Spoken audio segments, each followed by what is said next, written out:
My lovely woomies, how do you feel into your ancestral field?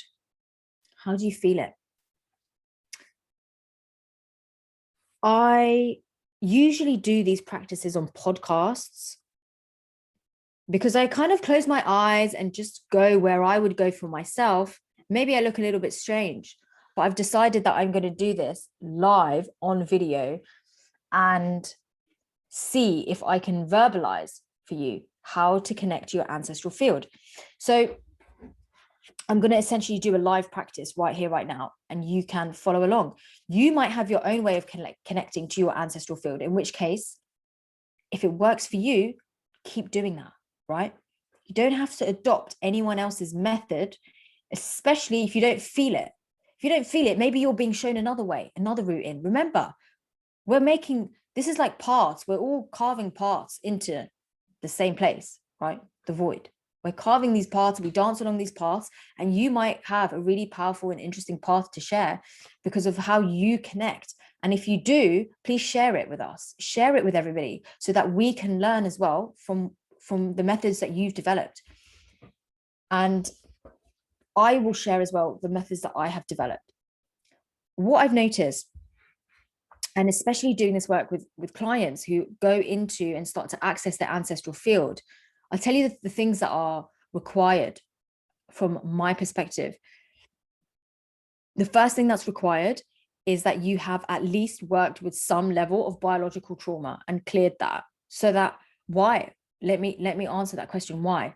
Because otherwise your nervous system is going to be so active that all you'll be able to feel is your own body or your own gut or your own fear or your own anxiety or your own stress, right? When you can't feel beyond your personal, how are you going to feel into the more subtle? How are you going to feel into the ancestral? You can't. All you can feel is your own discomfort, right? So if you are still working with your own physical body in particular, and this is going to be something that you will become more inclined towards maybe later on in the journey, or maybe you'll develop your own tool for connecting. Maybe you will find your connection in a different way or a later date. But the point is, the one thing that catalyzes ancestral field connection is when you clear your biographical trauma. And I have clients that come in and they clear a whole load of trauma in the first like 1 or 2 programs that they do, and then suddenly they start doing really, really deep ancestral alchemy because it's the next logical layer. It's the next logical step. It's there. It's so present for them, right? It's as present for them as it is physical body, because their physical body is still, and their nervous system still, their emotional body is still, right? Their field, their immediate biofield is still. Everything else that moves around outside, you can feel it much more easily, right? So the second thing is, apart from clearing and healing your trauma, please take the words clearing and healing with a pinch of salt. The next thing is stillness, which I've touched on, why that's so important, but specifically stillness in the root space, because you're going down, going through the roots. The roots are where you have sprung from. The roots are where you will travel down in order to get access to the ancestral field. And the third thing is the heart. Really, really, your heart has to be open to connect with your ancestral field. If your heart is not open, why would you open up? If your heart is not open to yourself, why would you open up to anybody else, let alone your ancestors, who, as we've already discussed in the previous modules, held a lot of trauma? You're not going to open up to that, right? So ancestral trauma often comes later. And trying to jump the gun too fast, it's not a good idea. Feeling into the ancestral field too fast, not a good idea. I generally will not do ancestral field work with a client in the first 6 sessions. It will come maybe on the 5th or the 6th, maybe even on the 10th or the 16th or the 30th, right? It will not come in the first 6. No one will come to me immediately and be ready for ancestral field work. Nobody. They've always done work beforehand, somatic and energetic work beforehand to prepare. And this is why it's really important, because just doing stuff without embodying it, in my view, just leads to a lot of confusion later down the line. Because, I know all of these concepts, but why am I still here working on my inner childhood trauma? Because you haven't embodied your experience, your learning journey. It has not been an embodied learning journey. You guys really need to live this, right? And I know you will, because you're here to live this, and there's enough space for you through this year to live it, right? That's why this is so powerful and so potent. You're going to live it. You're going to take your time with it. You're going to dance through all of this, okay? So let's get cracking. I'm going to do a live guided session, how to connect to your ancestral field. And this is what I would do, okay? I'm going to take you in, and then I'm going to take you out, okay? What I mean is I'm going to take you in, down. That sounded funny. In, down. I'm going to take you in, down, and then I'm going to take you outwards. What's going out? Your perception, right? Perception and interoceptive depth, your capacity to feel beyond your physical self, is going out. When you start to feel into the ancestral field, how do you know it's the ancestral field and not something else? How do you know it's not like a junk in your trunk? Or how do you know it's not the neighbors next door? How do you know it's ancestral field versus anything else? I'll tell you how. And I'd be really interested to know as well, from some of you who do this ancestral field work, what the qualities are that you recognize that the ancestral field specifically holds and how it vibrates. I'd really love to know what your specific observations have been, right? Felt sense observations. My felt sense observations are, you will feel accompanied by forces that know you better than you know you, right? Number one, accompanied by forces that know you better than you know you. Paradoxical.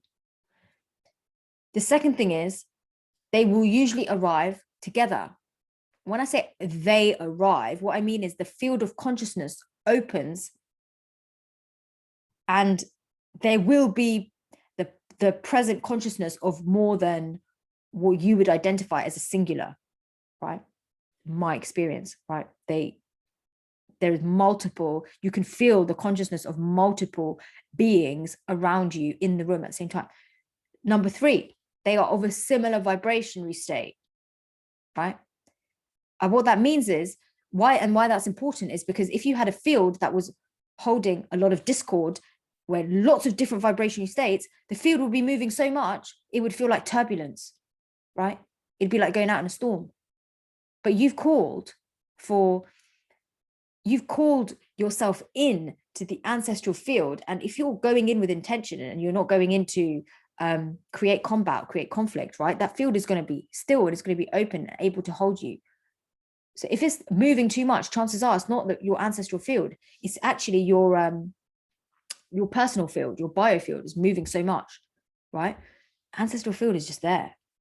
And it actually feels like, when you tune into it, sometimes I say, when I tune in, I say, oh, how come I don't tune into you more often?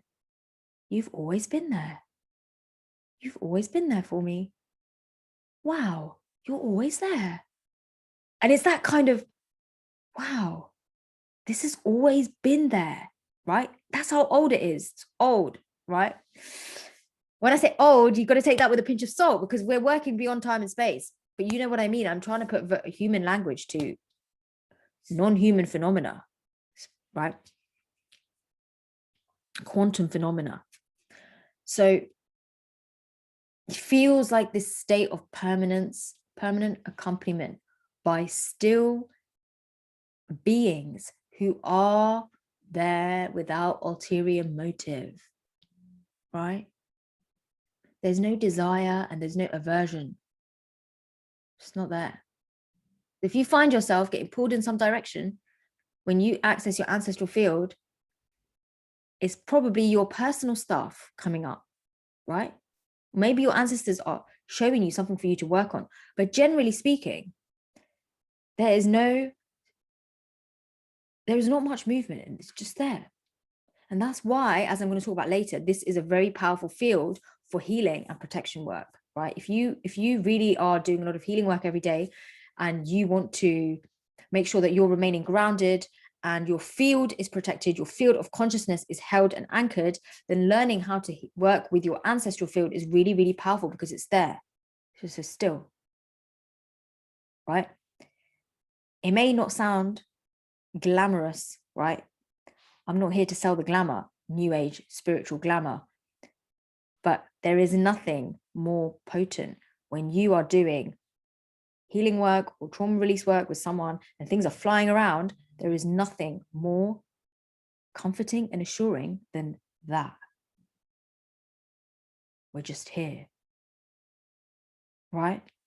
You can feel it now. That is assurance.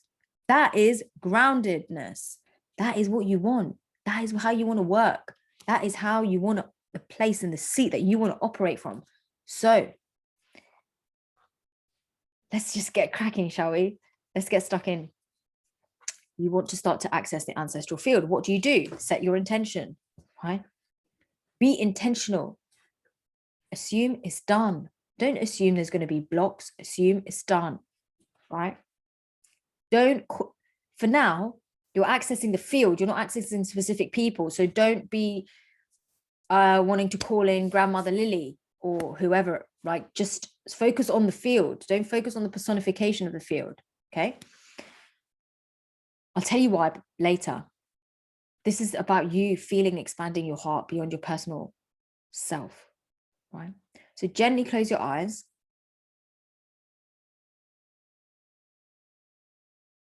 And just allow yourself a few breaths to settle your body, allowing your chest to rise and fall, your belly to rise and fall. And bringing your attention to your body and just following the tiny little inflections of your body, keeping your focus in the center, your midline, and gently observing that as long as you can see the movement and feel the movement, there's also stillness underneath that awaits you. So just accept it all. Go down, travel down into your base of the spine.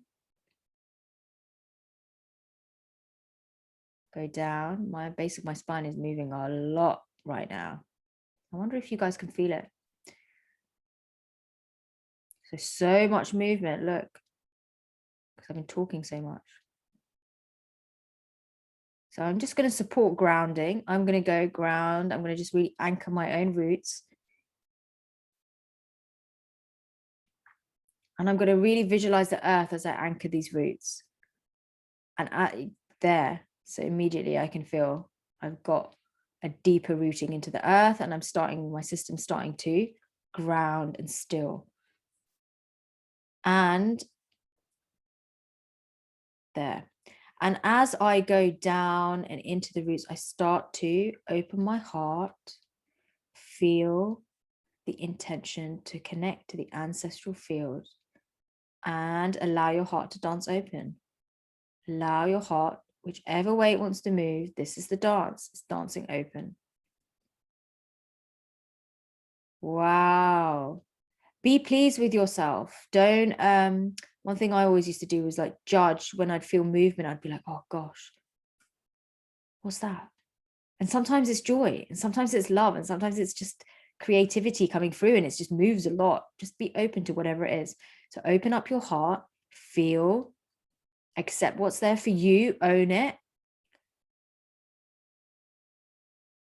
And allow it. And remember, you're asking to feel gently into your ancestral field, gently. Generally, what starts to happen is you, on either side of you, left or right, you may get the appearance or the sensation of familiar ancestors, right? Don't personify too much. Like, for example, the ones that come to me immediately are my maternal grandma, immediately, my paternal grandfather, immediately. So again, I'm feeling into the field as a whole. I'm not feeling into specific people. I just want to get familiar with the quality of the field. Observe. develop 360 perception, inner perception, 360. So as you sit, you feel the energy, you feel the movement, you notice any tiny inflection, and you notice all around you. As you start to observe all around you, it's like you've got, this is what I do anyway, it's like I've got these eyes that move like a lizard all the way around my head, like 360. And I feel, because you have your consciousnesses everywhere, you can see in all dimensions at all times. So I look around me, and as I look around me, that's when I start to feel, wow, the sea has opened. The sea is just energy. It's energy imprinted with a specific frequency. And this now is open. My field is open. My ancestral field is open. Has a particular quality. I wonder if you can feel it. I know this quality. Why do I know this quality? Because I've cultivated this practice and I've built this relationship, right? I built this relationship with this frequency. So I know it, I recognize it. So I know I can differentiate that this is my ancestral field open, right? This is a very different quality from me being in maybe cosmic womb. It's just slightly different quality, right? It's all part of the whole, but slightly different frequency, and you just feel into it, you recognize it, and there. I like now my heart is opening even deeper, and I'm feeling like, wow, I just want to bow down. I just want to thank you I just want to thank my ancestral field for being my ancestral field. That's it. Gratitude, devotion. That's what my heart is speaking right now. So when you find the message in your heart, let your heart speak. Whatever it is, maybe you're getting emotional. Some of you will be here and you will start to feel emotional. Get emotional. Let it come. Let the tears come. Let that anger come. Whatever you're feeling, just let it come, because the most powerful healing, some of the most powerful healing you can do is when this field is open. Because I have seen people being actively supported to heal by their specific ancestors as well, which we're going to talk about later. But if you're there, you're starting to get emotional, do not hold it in, okay? Release. You'll be taken care of. I can assure you, you will be taken very, very good care of in that field. So I hope that practice is going to become part of your daily routine.